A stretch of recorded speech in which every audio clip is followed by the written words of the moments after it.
የፌዴራል የመንግስት የስራ ኃላፊዎች። ስለዚህ እዚህ ወጥመድ ውስጥ መግባት የለባቸውም ብለን መግለጫ የሰጠን ጊዜ ብዙ ሰው ኮሜንት ላይ እንደምታስታውሱት በጣም የተንጫጫው ለውይይት መሄድ ምን ችግር አለው፣ ኃላፊነት የጎደለው አይደለም የፌዴራል መንግስቱ፣ ጥሩ የለውጥ ኃይል ነው ወዘተ የሚሉ ንግግሮች እና ኮሜንቶች ሲሰጡ አስታውሳለሁ።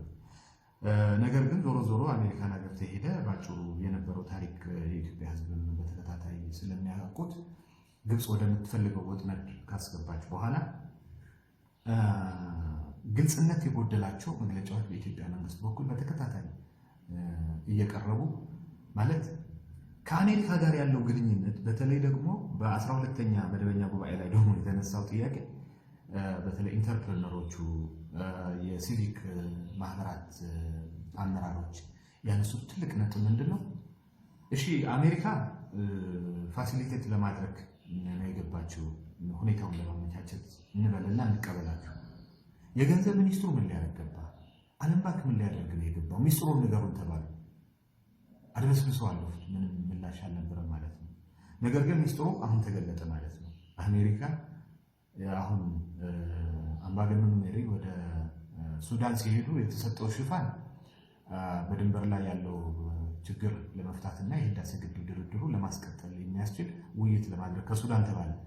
ነገር ግን ቀጭን ትዕዛዝ በሌላ መንገድ ከውጭ ጉዳይ ሚኒስትር ለመቀበል እንደሄዱ ያው እንደሄዱ ግልጽ ያደረገ ፍንትው አድርጎ ግልጽ ያደረገ የአሜሪካ መግለጫ አጋለጣቸው ማለት ነው። የአሜሪካ መንግስት የህዳሴ ግድብ ላይ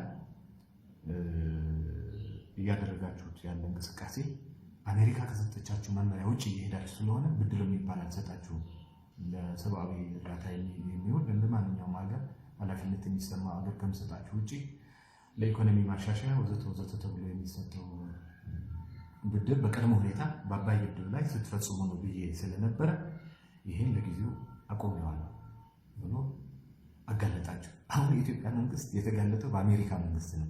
ለህዝቡ ግን ሸሽጎት ነበረ። ስለዚህ ለሁለት አለቃ መገዛት አይቻልም። ዓለም ውስጥ ለሁለት አለቃ፣ በአንድ ወገን ለአሜሪካ፣ በሌላ ወገን ደግሞ ሌላ አለቃ ለኢትዮጵያ ህዝብ የማይለቅ በጣም ኃይለኛ። በጣሊያኖች አንድ አባባል አላቸው፣ ወላጆቻችን ይነግሩን የነበረ ማለት ነው። የመጀመሪያው የአድዋ ጦርነት ላይ ሲሸነፉ ጣሊያኖች ምንድነው ሚስጥሩ ብለው ይመረምሩ ነበርና በ5 ዓመቱ የጣሊያን ወረራ ጊዜ ፋታ ሲነሳቸው ኢትዮጵያውያን ሲተኙ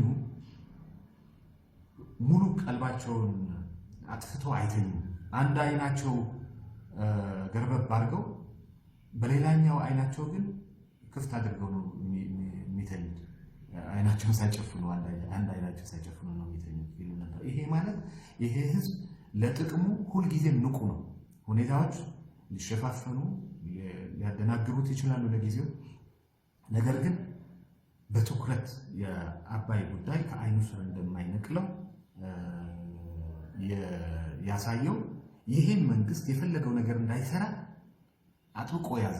በዚህ ምክንያት የሚሰራቸው ስራዎች የአምባገነኑ መሪ የሚሰራቸው ስራዎች እና ተቀጥያዎች ከሱ ጋር በሱ ዙሪያ ያሉ የ4 ኪሎ ባለሟሎች እየሰሩ ያሉት የማድበስበስ ስራ እጅግ በጣም አስቂ ነው። አንድ ተጨማሪ ነገር ለማከል ህዳሴ ግድብ በአፍሪካ ህብረት አደራዳሪነት ማካሄዳችን ትልቅ ድል ነው ተብሎ ተነገረ። እሺ ያው ትልቅ ድል ነው፣ ወይም የአፍሪካ ህብረት አመቻችነት ወደዚህ ማምጣታችን ትልቅ ድል ነው ተባለ። አዎ የአፍሪካ ህብረት ከዝምታ ወደ አንድ ስቴፕ መጥቷል። ይሄ አንድ እንደ ውጤት እንውሰድ። ይሄ አስፈላጊ አልነበረ። ምክንያቱም የህዳሴ ግድብ ማለቅ ያለበት በቴክኒክ ባለሙያዎች ብቻና ብቻ ነው፣ በመርሆቹ ስምምነት መሰረት። ያንን ነው አጥብቆ መያዝ ያለበት የኢትዮጵያ መንግስት። ነገር ግን ግብፅ ወዳልሆነ አጣብቂኝ መንገድ ስላስገባቸው ከዛ ለመውጣት ፑል አውት ለማድረግ እንደ አንድ ኤግዚት ስትራቴጂ ወስዶት ሊሆን ይችላል ብለን እንውሰደው። ደህና በዛ መልክ የሚወሰድ ነገር ግን እዚህም ድርድር ላይ እጅግ በጣም ከፍተኛ የሆነ የግልጽነት ችግር ታየ።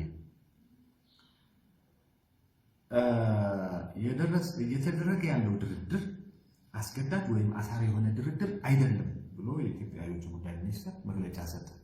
በማግስቱ የአፍሪካ ህብረት ወጣና ኢትዮጵያ ሱዳንና ግብፅ አሳሪ የሆነ ወይም አስገዳጅ የሆነ ስምምነት ላይ ለመድረስ የቅድመ ስምምነት ላይ ደርሰው ነው የተጠናቀቀው የመጀመሪያ ዙር ውይይታችን ብሎ መግለጫ ሰጠ።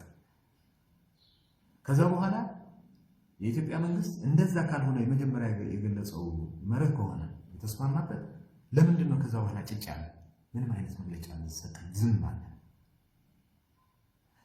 ስለዚህ ይህም እያሳየን ያለው አሁንም ድረስ ከኢትዮጵያ ህዝቦች ጀርባ በተለይ ከህዳሴ ግድብ ጀርባ የተጎነጎነ ሴራ እንዳለ ያመለክታል።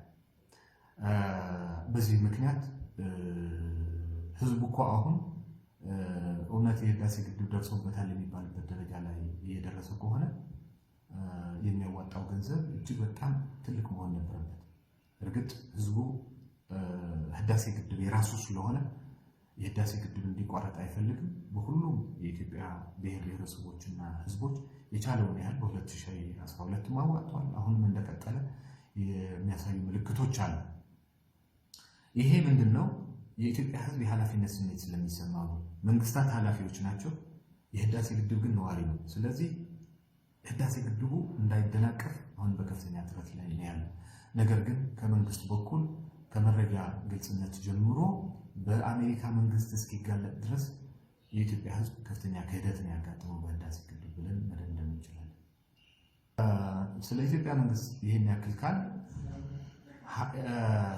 የህዳሴ ግድብ ባለቤትነቱ የኢትዮጵያ ህዝቦች ነው መሆኑ በተደጋጋሚ ሲዘግቡ የነበሩና በዚህም አማካኝነት ህዳሴ ግድብ አሁን ለደረሰበት የግንባታ ደረጃ ላይ እንዲደርስ ከፍተኛ አስተዋጽኦ ያደረጉ ሚዲያዎች በተለይ የሀገራዊ ሚዲያዎች በአራት ኪሎ ዙሪያ ያሉ የሀገራዊ ሚዲያዎች እና የግል ሚዲያዎች ከዛ በኋላ ኃላፊነት የጎደለው ስራ ነው የሰሩት።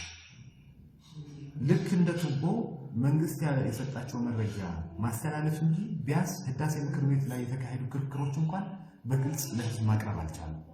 ምን ችግር አለ? በ11ኛ መደበኛ ጉባኤ ላይ ይሄ ምክር ቤት ኃላፊነት የሚሰማው ምክር ቤት ነው። ሆነ ተብሎ ከፖለቲካ ጫና ነፃ እንዲሆን ኢህአዴግ እንኳን ነባሩ ኢህአዴግ የነበረው ውክልና የአንድ ሰው የተቃዋሚ ፖለቲካ ፓርቲዎች ሁሉም የተወከሉበት ነው። ነገር ግን በብዛት የተወከሉት ህዝቡን በቀጥታ ሊወክሉ የሚችሉ ሲቪክ ማህበራት በሙሉ፣ የዳያስፖራ ማህበረሰብ፣ የኢንተርፕረነሮች እና ስምና ዝና ያላቸው አትሌቶች ሊሆኑ ይችላሉ፣ በተለያየ ሙያ ዘርፍ አርቲስቶች፣ ወዘተ ወዘተ የተሰባሰቡበት ነው እና በርካታ ኢንተርፕረነሮች የተሰባሰቡበት ምክር ቤት ነው። እዚህ ምክር ቤት ላይ የሚካሄደው ውይይት የህዝቡ ነው። ከህዝቡ ነው ተወክለው እነዚህ ሰዎች ክርክር የሚያካሂደው። ስለዚህ በ11ኛ መደበኛ ጉባኤ የተካሄደው ሸፋፍነው አለፉት። ምንም አይነት በዜና መልክ ምክትል ጠቅላይ ሚኒስትሩ ይህን ተናገሩ ተባለ፣ ሪፖርት ቀረበና እንዲሆነ ከሚለው ዜና ውጪ ሌሎች የግል ሚዲያዎች ጎርጉረው ያገኙት ለምንድን ነው የህዳሴ ግድብ የማመንጨት አቅም ያነሰው ወዘተ የሚለው በተወሰነ ደረጃ ተነሳ። ከዛ ውጪ የኢትዮጵያ የመንግስት ሚዲያዎችም ከዛ ጋር ቅርበት ያላቸው የግል ሚዲያዎች ሳያቀርቡት ነው የቀሩት። ከዚህ ይልቅ እንደ ትግራይ ኤክስፕረስ የመሰሉና ሌሎች ድረገጾችና ሚዲያዎች ግን ሲያጋለጡ ቆይተዋል። ለምሳሌ ዋዜማ የሚባለው በተደጋጋሚ ልክ እንደ ትግራይ ኤክስፕረስ የነበሩ ሚኒስትሮች ሲያጋልጡ የነበረ ነው ማለት ነው። በ12ኛ መደበኛ ጉባኤው የተካሄደ ክርክር አሜሪካን ሀገር አትሄዱ የተባለውና የጋራ መግባባት የተደረሰበት በ11ኛ መደበኛ ጉባኤ፣ በ12ኛ መደበኛ ጉባኤ ደግሞ ለምንድን ነው ሄዳችሁ? ለምንድን ነው አሜሪካን ሀገር ሄዳችሁት? አሁንስ መውጫው ምንድን ነው ብሎ ያካሄደው ክርክር ግልጽነት ይጎለዋል ብሎ ከፍተኛ ውይይት ያካሄደው እና ቁጣ ጭምር የተነሳበት የ12ኛ መደበኛ ጉባኤ የህዳሴ ምክር ቤት ውይይትም ተዳፍኖ ነው የቀረው። የተወሰኑ ቀንጨብ አድርገው የአንድ 5-6 ሰው አቀረቡ። እሱም ተቆርጦ ነው አስፈላጊ የሆነ ነገር ለመንግስት የማያስቆጣ ለዘብ ያለው ማለት እንደ መነሻ ወይ እንደ መንደርደሪያ ተወያዮቹ ያቀረቡት ነገር ግን በመንግስት ላይ ያቀረቡት ሐሳብና የነበራቸው ቁጣ ግን በተገቢ ሁኔታ በተሟላ መንገድ ሳይቀር የተወሰኑ ሰዎች ሐሳብ ተቀንጭቦና ተቆራርጦ እንዲያልፍ ተደረገ። ከዚህ ጀምሮ እጅግ በጣም ኃላፊነት የጎደለው ስራ ሰሩ። አሜሪካን እስክታጋልጠው ድረስ ይሄ መንግስት በኪራይ ነው የሚኖር። ለህዳሴ ግድብ ድርድር ሲባል የብድር ልመና እንደሄደ ወዘተ ኢትዮ ፎረም የሚባል የቴሌቪዥን ፕሮግራም በተደጋጋሚ ሲያቀርቡ የነበረ ወዘተ ወዘተ። እነዚህ ሚዲያዎች ግን ለኢትዮጵያ ሕዝብ ደብቀውት ነው የቆዩ። አሁን የአሜሪካ መንግስት በራሱ መንገድ አጋልጦት አርፏል። ተከታታይ ዜና እንሰማለን ከአሁን በኋላ ከህዳሴ ግድብ ጋር በተያያዘ ለብድርና ለእርዳታ ተብሎ